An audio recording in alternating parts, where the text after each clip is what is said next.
오늘 말씀의 제목은 죄 대신 화관을, 슬픔 대신 기쁨을 이라는 말씀의 제목으로 함께 은혜 나누려고 합니다.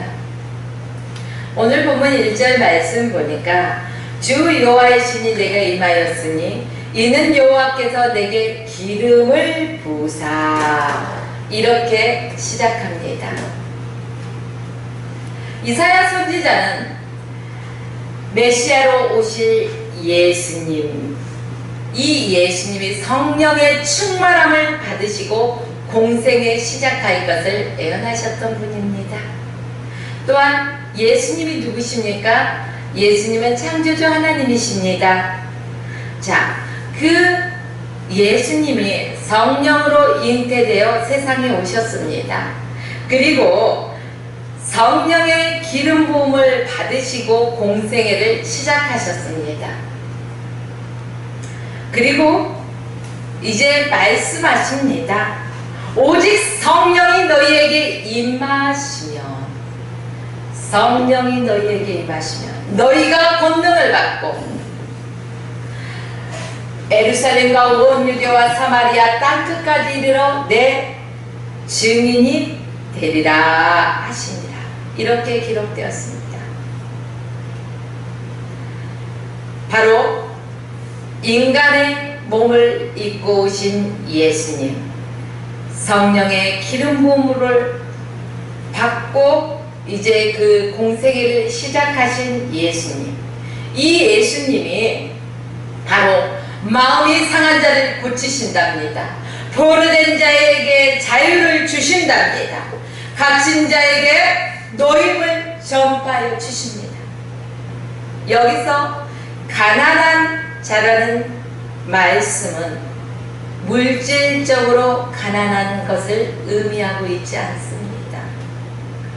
물질적인 가난이 아닌 심령이 가난한 자를 말씀하고 있습니다. 그래서 마태복음 8복에 보면 심령이 가난한 자는 천국이 저희 것이며, 심령이 가난한 자는 천국이 저희의 것이라는 것입니다. 그렇습니다. 그렇다면 심령이 가난한 자라고 하는데, 이 심령이 가난한 자는 어떤 사람을 두고 심령이 가난한 자라고 말하고 있습니까?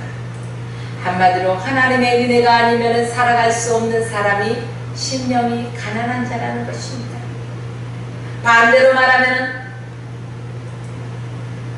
나에게 있는 것들을 믿고 하나님 없이도 나는 살 수 있다고 말하는 자는 심령이 부유한 자가 되겠죠. 그러나 저와 여러분들은 심령이 가난한 자가 되어서 늘 주님을 사모해야 할 것입니다. 하나님의 은혜를 구해야 할 것입니다. 하나님과 의지해야 할 것입니다. 심령이 가난한 자, 바로 마음이 가난한 자를 말하고 있습니다. 마음이 가난한 자, 포로된 자는요, 항상 마음이 가난해 있다는 것입니다. 갇힌 자는 항상 마음이 가난해져 있다는 것입니다. 또한 슬퍼하는 자도 항상 마음이 가난하다는 것입니다. 그렇다면 가난한 자에게 전파될 아름다운 소식이 무엇이 있겠습니까? 아름다운 소식. 여러분들은 아름다운 소식이 무엇이라고 생각하십니까? 어떠한 횡재의 소식이 아름다운 소식입니까? 여기에서는 그걸 말하고 있지 않습니다. 복음을 말하고 있습니다. 복음이 아름다운 소식입니다. 바로 예수님이 해당해서 말씀을 가르치실 때 아름다운 소식을 복음이라고 말씀하셨습니다. 그렇다면 복음이 아름다운 소식이 될 수 있는 이유가 있을 것입니다. 왜 복음이 아름다운 소식이겠습니까? 바로 복음만이 죄로부터 말미암아 죽을 영혼을 다시 살릴 수 있기 때문에 복음이 아름다운 소식입니다. 그래서 예수님은 이 말씀을 해당해서 읽고 가르치실 때 아름다운 소식, 바로 복음이라고 말씀하고 계십니다. 왜 그러면 복음이 아름다운 소식입니까? 우리가 생각할 때는요, 복음보다 아름답다고 인간적으로 생각하는 그러한 소식들이 많이 있을 것입니다. 나에게 기쁜 소식들이 세상에는 많이 있다는 것입니다. 그런 육적인 소식을 말하는 것이 아닙니다.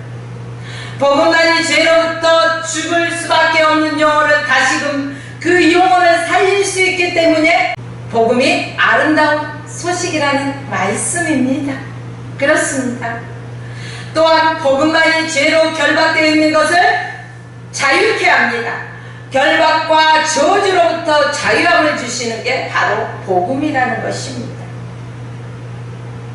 저와 여러분이 죄로부터 결박되어 있을 때 죄 사실들이 왜 끊어졌습니까? 바로 예수 그리스도의 복음을 받아들였습니다. 예수 그리스도를 믿었습니다. 그로 말미암아 우리에게 있던 올무가 끊어졌습니다. 복음을 들으면 그의 영혼이 살아난다는 것입니다. 그래서 오늘 본문 말씀은 가난한 자에게 아름다운 소식을 전하는 말이라고 기록되어 있습니다. 왜 가난한 자에게 아름다운 소식일까요? 첫째로는 모든 죄 결박으로부터 자유를 가져다 주기 때문에 아름다운 소식이라는 것입니다. 믿으십니까? 아멘.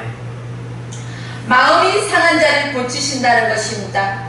또한 포로된 자에게 자유를 주신다는 것입니다. 갇힌 자에게 노임을 주신다는 것입니다. 죄로 인하여 마음이 깨어진 자, 또한 죄로 인하여 고통을 겪고 있는 모든 사람들, 바로 포로된 자 역시 죄로 인하여 영적으로 포로된 자들을 뜻하고 있다는 것입니다. 바로 죄에 사로잡혀 있으면 죄의 종노릇밖에 할 수가 없다는 것입니다. 죄의 종노릇을 하다 보니 모든 것이 매여 있어요. 자유함이 없어요. 아담 이후로 모든 인간들은 다 죄의 포로가 되었고 죄의 종이 되었다는 사실입니다. 요한복음 8장 34절 말씀 보겠습니다. 예수께서 대답하시되 진실로 진실로 너희에게 이르노니 죄를 범하는 자마다 죄의 종이니라. 사랑하는 성도 여러분, 죄 한 번도 안 지어본 사람 여기 계십니까? 나는 죄 안 지어, 난 정말 깨끗해, 자신하실 수 있습니까? 우리가 마음으로 누구를 미워하기만 해도 그것도 죄입니다. 시기하는 것도 죄입니다. 우리는 살아가면서 수없는 죄와 더불어서 살아가죠. 그런데 오늘 요한복음 8장 34절 말씀 보면 예수께서 대답하시되 진실로 진실로 너희에게 이르노니 죄를 범하는 자마다 죄의 종입니다. 바로 우리가 죄로 인하여 갇힌 상태에 있었다는 것입니다. 그런데 예수님께서요, 십자가 위에서 우리의 죄값을 어떻게 하셨어요? 다 지불하셨다는 것입니다. 할부로 뭐 얼마는 지불하고 나중에 지불하겠다 이게 아니에요. 십자가 위에서 깨끗하게 완벽하게 다 지불하셨다는 것입니다. 무엇을? 죄값을. 그러므로 저와 여러분은 예수 그리스도를 믿음으로 말미암아 죄에서 자유함을 얻었다는 사실을 믿으십시오. 아멘. 더 이상 죄는 저와 여러분을 이제 결박할 수 없다는 것입니다. 지배할 수 없다는 것입니다. 왜? 이미 죄값을 지불했기 때문에 자유한 몸이기 때문에 더 이상 죄의 종이 아니라는 것입니다.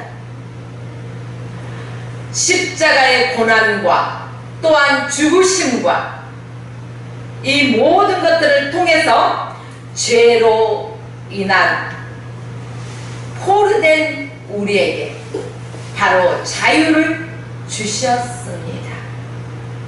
죄로 말미암아 갇혀있던 우리는 이제는 자유롭게 노임받았습니다. 오 자유, 아시죠? 우리에게 그 자유를 주셨다는 것입니다. 이제 난 자유하다는 것입니다. 둘째로는 슬픈 자를 위로하시기 때문입니다. 2절 말씀입니다. 여호와의 은혜의 해와 우리 하나님의 신원의 전파하여 모든 슬픈 자를 위로하되, 이렇게 성경에 기록되었습니다. 여기서 말하는 하나님의 은혜의 해는 어떤 해일까요? 바로 희년을 말하고 있습니다. 희년이 선포되면 빚을 갚지 못해 종으로 팔려갔던 이들이 다시금 가정으로 돌아올 수 있는 해가 바로 이 희년이라는 것입니다.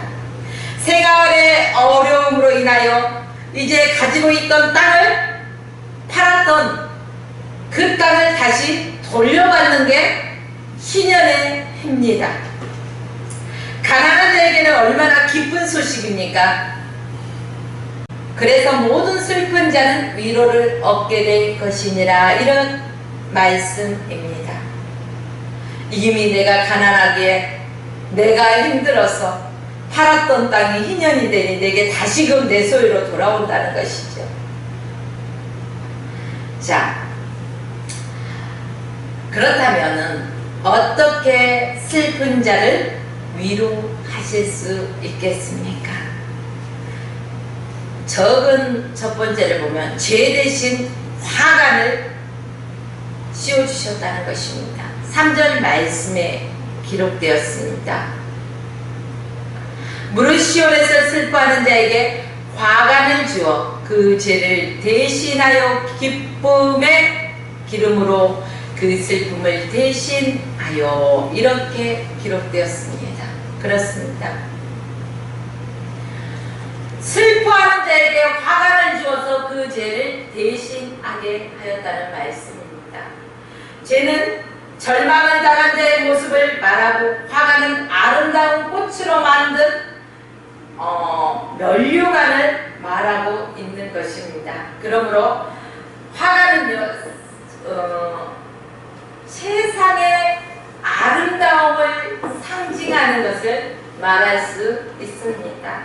그런데 메시아로 오신 예수님께서 죄와 죽음의 문제를 해결하시고 죄 가운데 있던 우리에게 화관을 씌워 주신다는 말씀입니다. 아니, 화관을 씌워 주셨습니다. 하나님은 죄를 쓰고 슬픔과 고통 가운데 있는 저와 여러분들에게 기쁨의 승리의 화관을 씌워 주셨다는 것입니다. 희락의 기름으로 그 슬픔을 대신하며, 슬픔은 무엇일까요? 이 슬픔은 죄 열매입니다. 그런데 주님은 희락의 기름으로 그 슬픔을 대신하게 하였다는 말씀입니다. 여기서 희락의 기름은 올리브 기름을 말하고 있습니다. 즐거운 일이 있을 때 올리브 기름을 머리에 바르는 것이 그 당시 일반적인 관습입니다. 희락의 기름으로 그 슬픔을 대신한 것은 슬픔이 변하여 기쁨이 되게 하신다는 것입니다. 이것이 바로 복음이라는 것입니다. 그 어느 종교에서도 슬픔이 변하여 기쁨이 되게 하겠다는 것은 없습니다. 오직 기독교에는 이 복음은 슬픔을 대신하여 기쁨이 되게 하겠다는 것입니다. 여러분, 예수 믿기 잘하셨죠? 아멘. 여러분의 희락의 기름으로 그 슬픔을 대신하신다는 것입니다. 또한 근심 대신 찬송의 옷을 입혀주셨습니다. 찬송의 옷으로 그 근심을 대신한다는 것입니다. 찬송의 옷을 입는다는 것은 무엇입니까? 내가 매일매일 삶 속에서 주님을 찬양하는 것을 말합니다.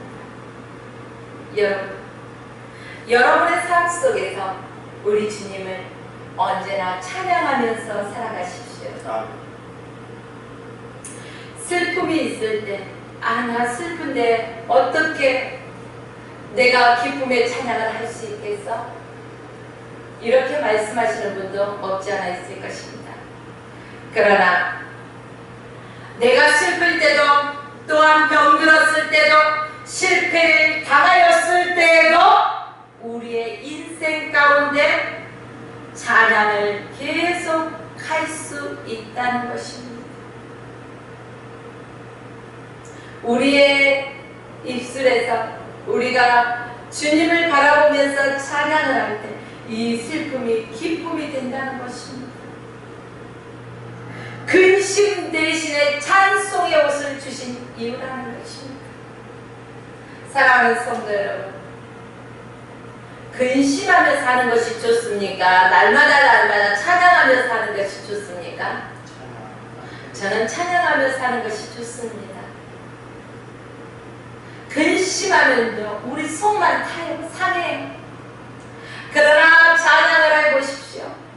찬송의 그 은혜로 말미암아 우리의 영이 얼마나 기뻐할 수 있습니까? 여러분, 날마다 그 주님을 찬양하십시오. 아멘.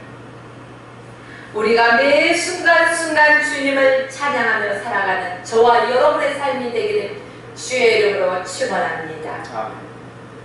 그래서 우리 주님은요, 근심 대신에 찬송의 옷을 입혀주셨습니다. 그러면 우리가 어떻게 제 대신 화가를 쓰며 슬픔 대신 희락의 기쁨을, 근심 대신 찬송의 옷을 입을 수 있게 되었습니까? 바로 그것은 예수님이 우리를 대신하여서 죄와 슬픔과 근심을 대신 담당하셨기 때문입니다. 그래서 3절 말씀 보면 대신이라는 말이 3번 나옵니다. 예수님께서 우리의 슬픔을 대신 담당하셨기 때문입니다. 예수님께서 우리를 대신하여 고통과 슬픔과 근심을 담당하셨기 때문입니다. 찬송의 옷을 입고 찬송을 하게 되었다는 사실을 기억하십시오. 아멘. 우리 주님이 그것을 담당하지 않으셨다면 저와 여러분은 아직도 근심 속에서 눈물을 흘리고 있을지 모릅니다. 죄의 종으로서 결박당하여 자유 없이 살아갈지 모릅니다. 그러나 우리 주님이 십자가 위에서 먼 죄를 담당하시고 그 죄값을 지불하시고 근심 대신에 찬송의 옷을 입혀주셨다는 사실입니다. 또한 죄 대신 우리에게 화관을 씌워주셨습니다. 아름다운 면류관을 씌워주셨다는 사실입니다. 여러분, 저와 여러분은 이 찬송의 옷을 입고 날마다 주님을 찬양하며 살아가시길 주의 이름으로 축원하며 오늘 말씀을 마칩니다.